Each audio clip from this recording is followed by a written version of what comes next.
At syempre, hindi tayo nagpahuli. Nagpa-picture tayo sa diwata ng Mambukyaw, si Nonoy Bread. Shoutout niya pala sa'yo. At habang nanonood kami, ay nagulat niya pala ako sa di inaasahang misteryosong bisita dito sa ati-atihan namin sa Batan. Nagulat talaga ako dahil bihira lang ganitong mga pangyayari. Ito nga pala siya, si Uchiha Sasuke ng Naruto. At siya nga pala yung Hello guys, what's up? And for today's video, kahapon niya pala ay napunta kami sa bayan namin dito sa Batan. Nagpunta nga pala kami sa bayan namin para manood ng ati-atihan. Ang ati-atihan ay isang pista tuwing ikalawang linggo ng Enero sa Kalibo at Batan, Aklan. At sinusundan ng gayundiing pagdiriwang sa kalapit bayan ng Ibay, Aklan. Ito ay karaniwang ipinagdiriwang pagkatapos ng selebrasyon ng pagdalaw ng 3 hari kay Jesus sa Sabsaban. Gamit ang makukulay na maskara, uling sa katawan, at iba't ibang matingkad na kasuotan. Ang mga taong kaisa sa pagdiriwang ay sumasayaw kasabay ang tunog ng mga tambol at sigaw na halabira. Ang salitang ati-atihan ay may kahulugan na maging katulad ng isang ati. Noong ika-13 siglo, pinaniniwalaang dumating sa Panay ang 10 dato mula sa Borneo at nakipagsundo sa mga katutubong ati. Ang mga ati ay mga negrito o maliliit at maitim na tao. Kulot ang buhok at naninirahan noon sa Panay. Ayon sa kwento, binili nila Dato Puti ang ilang bahagi ng lupain kapalit ng salakot ng ginto at iba pang hiyas. Magmula noon ay sa kabundukan naninirahan ang mga ati. Bumababa sila kapag humingi ng tulong sa mga dato.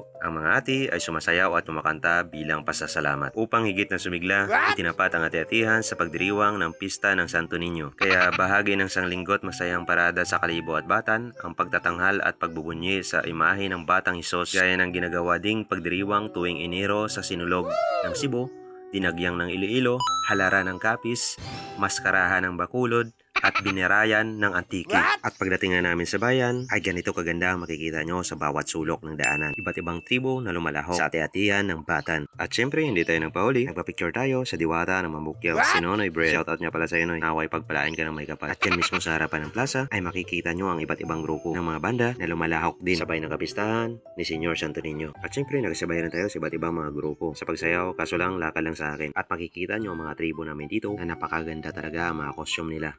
Talagang pinagsipagan at pinagsikapan para manalo sa kompetisyong ito. Pero hindi baling manalo matalo, basta nag-enjoy sila. Tara guys, samahan niyo ako, mag-ati-ati tayo.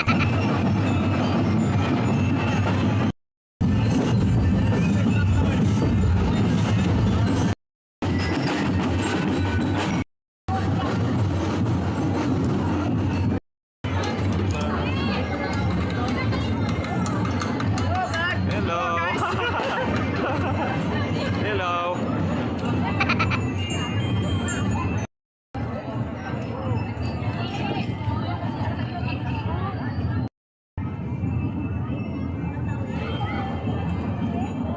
Yo, taka mo ah. Diyan ako, yo. At sinabahaba ng lakad namin ay ginutom na raw yung anak ko. Kaya dito muna kami kumain sa Frank. Buy one take one niya pala yung super franks nila. Mura at sulit lang basta may laman lang yung bulsa mo. Pagkatapos namin kumain at magpahinga ng konti ay bumalik na rin agad kami. At saktong pagdaan namin dyan sa ginagawang public market ng Batan, at siya naman pagdaan ng mga tribo nakalahok sa ati-ati ng Batan. At talaga mapapasayaw ka sa bawat indak nila at tambol ng mga banda.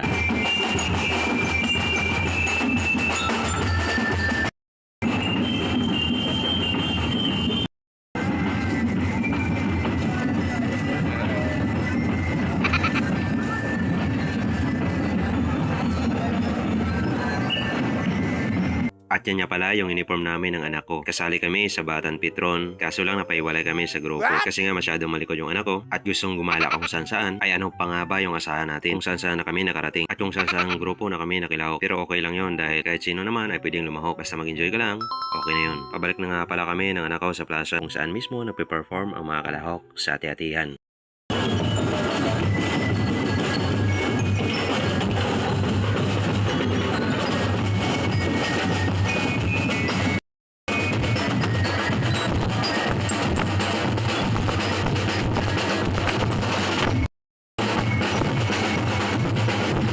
At andito na nga kami sa public plaza kung saan nagpe-perform ang mga tribo na kalahok sa ati-atihan. At naaktuhan natin itong tribo ng Puting Bato na kasalukuyang nagpe-perform sa gitna ng public plaza. Tara guys, panoorin natin ang performance nila.